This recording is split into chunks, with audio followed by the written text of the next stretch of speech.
Chris, let's start with your Golden Globe victory from earlier this year. That was a nice way to welcome in the year, wasn't it? Yeah, it certainly kickstarted my year, absolutely. Well, you know what's so much fun about it in terms of award watchers like us is that you beat Eric Stonestreet, who had beaten you at the Emmys, and then you proceed to go into the SAG Awards, and there you lost to Alec Baldwin, but that's not so bad because Baldwin always wins there, and they mix the lead and the supporting categories. What's your view of all this? It's a roller coaster that you go on every year, right? Is it fun? Is it crazy? It's absolutely amazing to be included in the categories and to be recognized. And when I was growing up, I was constantly a award show junkie. So it's so much fun and so exciting just to be at the award shows. And then when they mention my name in the category, it puts me over the moon. But I mean, it's crazy when you get into it and you kind of see like all the behind the scenes stuff of what it takes to get nominated and all the voting process and all that gets pretty overwhelming. But the Emmys are, I think, more interesting because there's some strategy involved. You have to pick a sample episode from the past TV season, and now you're going to face that challenge again. Have you decided on one from the past season? Well, if I do get fortunate enough to get nominated again, last year was so easy because I had like one good episode that I could use that had me singing and had me in tears and had me laughing and making people laugh and making people cry. So that was a really easy choice last year. But this year, I've gotten so many great storylines and episodes that I don't know which one I'm going to pick if I get nominated again. I've narrowed it down to like 3. Okay, we have some time because there'll be nominations come out in a few weeks. In case you're interested, the message board posters at LATimes.com 2 of them are rooting for Prom Queen as your submission. Oh, everyone has. Yeah, that was one of mine. I think that was a great moment for Kurt. Mm-hmm. 2 things have happened to you recently in this. With this show, things that you didn't sign on for when you started, and one is that your role has grown so immensely on the show that some people are saying this is the Chris Colfer show, and in a way you can understand that. Ryan Murphy, I mean, you kind of embody Ryan Murphy, and this is his show, and so as your character emerges stronger and stronger, on one hand it's demanded by the viewers because the characters become so popular, but also it's a logical extension of Ryan himself. It's a little overwhelming, is it, for you?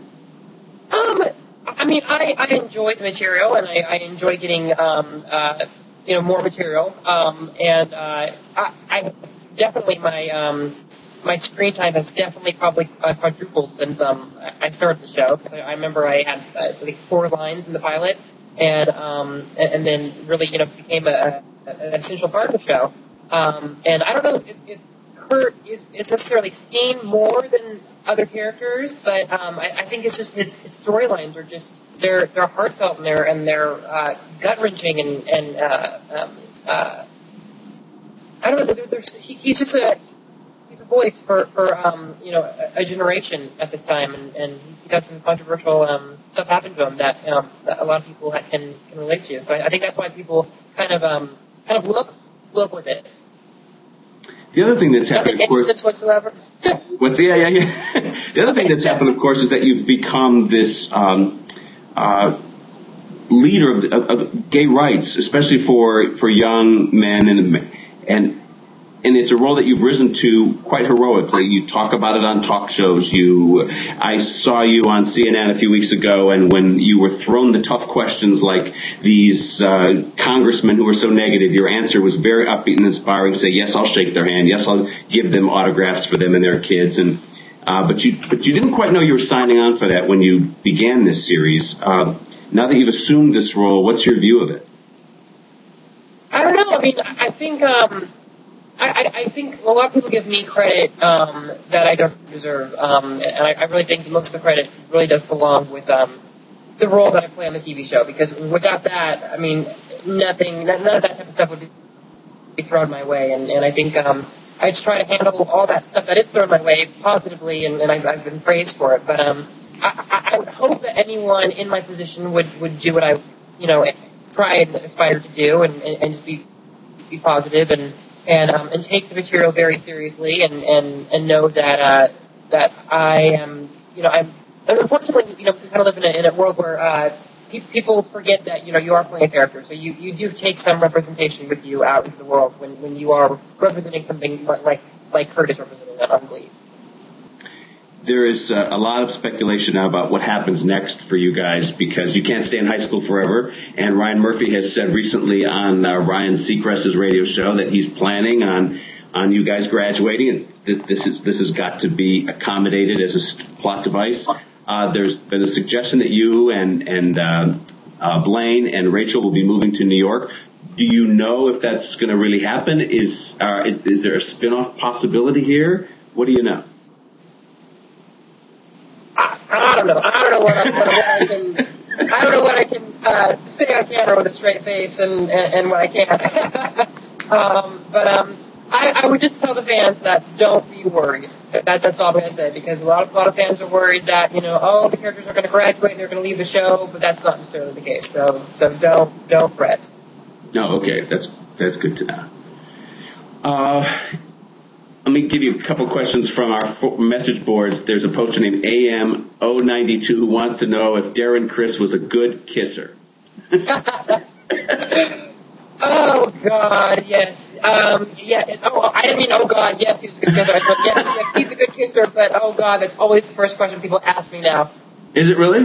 Yeah. It is. It used to be like, oh, you're saving lives. Now it's like, oh, is Darren Criss a good kisser? Is Darren Criss, well, yes. But wasn't it unbelievable when the build-up to that whole scene took place? There were viewing parties across America. It was amazing. People it was appointment television, and they had parties around this, and it became such an event. What did you think of all that? It was organized pedophilia and perversion. That's what I thought. No, I think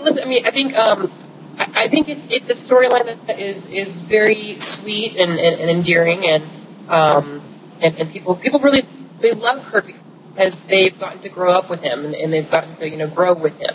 And I think that was kind of like almost like the climax of the journey that he was going through at the time, and finding acceptance of himself, and finding acceptance from others, and all that, and finally meeting someone that was just like him, and finding someone that could love him the same way that he wanted to love someone was just the tip of the iceberg. Last question. You've been in the Emmy running for acting and Golden Globes and everything else. A lot of people are waiting for your record deal. Are you going to do an album that can we get you into the Grammy race somehow? Honestly, I've never once had any aspiration to do an album ever, but I don't know, recently, because I think all the other kids are starting to do, starting to get into that and go down that path, that I don't know, if I were to do that, I would want to just do like funny songs, like fun songs that can relate to people my age. But I don't know. I mean, I got enough stuff going on right now that I couldn't add an album on top of all it right now. You've got enough going. You got a movie going. You got a book deal. You got all this stuff, right? Wow. Yes. And aren't you out on tour now? Yes, I'm in a hotel room right now. We're in New York, and actually they're going to come pick up my luggage any second because we're going to London tonight. We're on tour right now, and when I'm literally not on the stage, I'm either on my computer writing my book, or writing the pilot for the Disney Channel that I'm developing, or taking phone calls and emails from people about casting for a movie. So I'm a very busy 21-year-old. Sure. Well, good luck to you this year at the Emmys, Chris. Thanks. Thank you so much. Now,